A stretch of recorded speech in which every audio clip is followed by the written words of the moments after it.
Всем привет!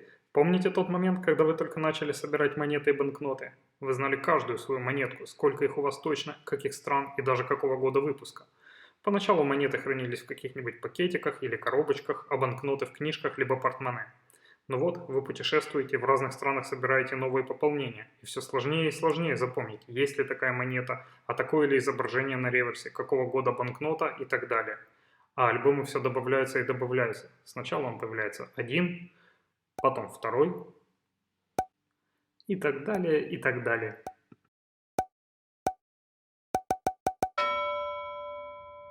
Но с развитием смартфонов упростилась и жизнь коллекционеров. Теперь ваша коллекция всегда у вас под рукой, ну или точнее сказать, в кармане.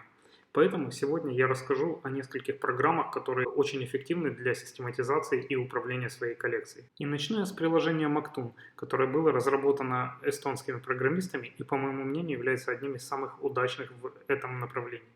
Меню программы состоит из 4 основных пунктов. Это распознание, каталог, в коллекции и хочу. На каждом из них остановимся более подробно. Функция распознавания монет. Очень удобно, когда перед вами попадается экземпляр, которого вы не знаете или сомневаетесь в том, что же это за монета. Так, например, данная программа помогла мне определить на брелке от ключей китайские монеты 17 и 19 века. Вот, собственно, на их примере я показываю, как это работает. Вы фотографируете одну сторону монеты, потом вторую, и программа сама подбирает похожие монеты из своего каталога. Вот в данном случае мы видим, что такая же монета – это действительно китайский кэш 17 века. Ну и краткое описание о самой монете. Тут же можно непосредственно кнопкой добавить эту монету в свою коллекцию. Следующий пункт меню – каталог. Все монеты каталогизированы по странам и внутри страны по номиналу. Давайте посмотрим на примере Австрии. Мы видим здесь 1 грошин 30-х годов и, например, 1 евро современности. Каждая монета представлена изображением реверса и аверса. Можно тут же добавить ее в коллекцию, либо добавить какое-либо примечание по каждой из монет. Меню в коллекции. А это, собственно, и есть вся ваша коллекция монет.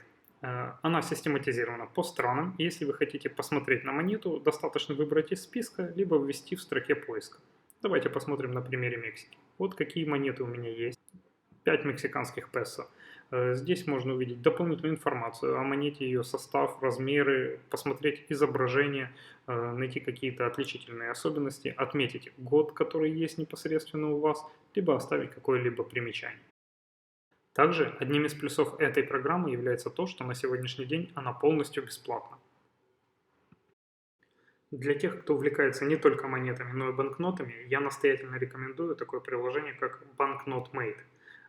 По моему мнению, одно из лучших для систематизации именно банкнот.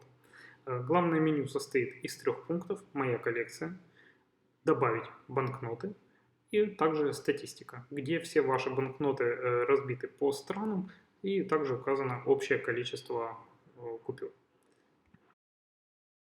Когда мы хотим посмотреть или показать кому-либо, что есть у нас в коллекции, можем отфильтровать страны по списку и выбрать, вот, например, 10 фунтов Великобритании. Мы видим здесь изображение лицевой стороны, обратной стороны, описание, основные данные об этой банкноте и какие-либо примечания, если мы их вносили. Вернемся в главное меню и теперь можем просто, перелистывая перечень, посмотреть все банкноты, которые есть у нас в нашей коллекции.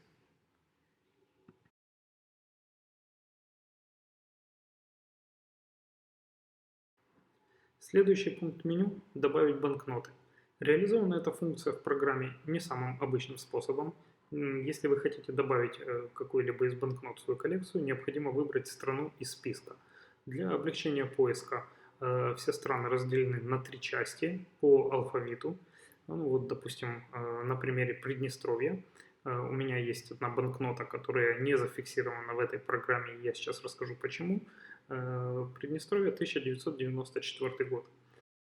Вот мы видим список всех банкнот Приднестровья по состоянию на 1994 год, и одна из них – это банкнота 10 приднестровских купонов не систематизирована у меня, я об этом знаю, потому что пользуюсь пробной версией. Платная версия стоит порядка 10 евро, но из одной банкноты я еще пока не переходил и решил показать вам возможности именно бесплатной версии, что можно, какие банкноты здесь включены и что можно систематизировать.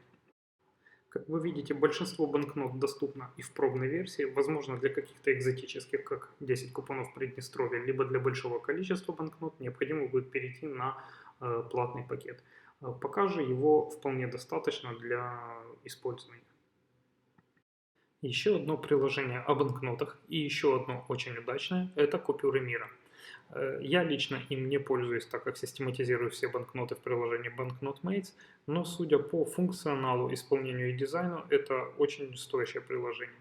Единственным его, ну и, наверное, самым крупным недостатком является то, что каталоги практически всех стран платные. Мне, например, предлагается на выбор только каталоги России, США и, по-моему, Абхазии. Бесплатно, все остальные варьируются от пол-евро до 2 евро ориентировочно стоимости. Но зато большой выбор стран, и если вы специализируетесь на каком-либо из направлений, то я думаю, оно того стоит. Тем не менее, вот такое довольно удачное приложение. И немного о разочарованиях. Программа Eurocoin Collection. Это приложение призвано систематизировать монеты евро, евроценты. Как вы знаете, в каждой стране еврозоны существует свой выпуск монет. В некоторых странах за время существования евро было произведено уже даже 2 редизайна, даже 2 или 3 редизайна. Поэтому, попадая в какую-либо страну и получая новые евроценты, очень сложно узнать и вспомнить, есть ли у тебя именно такая этого года, вот в этом исполнении. Ну, собственно, с этой задачей, конечно, программа справляется. Вот, но сам дизайн, как-то он сильно перегружен, как на меня. Вот, ну, по крайней мере, мне есть с чем сравнить. Программа Eurocoin, к сожалению, не поддерживается на айфонах, только на андроидах, поэтому вот здесь приходится довольствоваться тем, что есть. Ну, как бы точно так же можно сделать выборку по странам, по номиналу, посмотреть, что есть у вас, увидеть какое-то описание монеты, либо информацию об этой стране. Ну, в общем, основная ее идея – это сверить, что у вас есть, чего нету.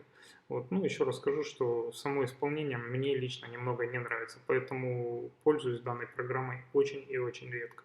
Друзья, такими приложениями я рекомендую пользоваться всем коллекционерам, как начинающим, так и бывалым. Названия и ссылки будут внизу под видео, а вы оставляйте в комментариях, какими программами для учета монет и банкнот пользуетесь вы. Всем пока, до новых встреч!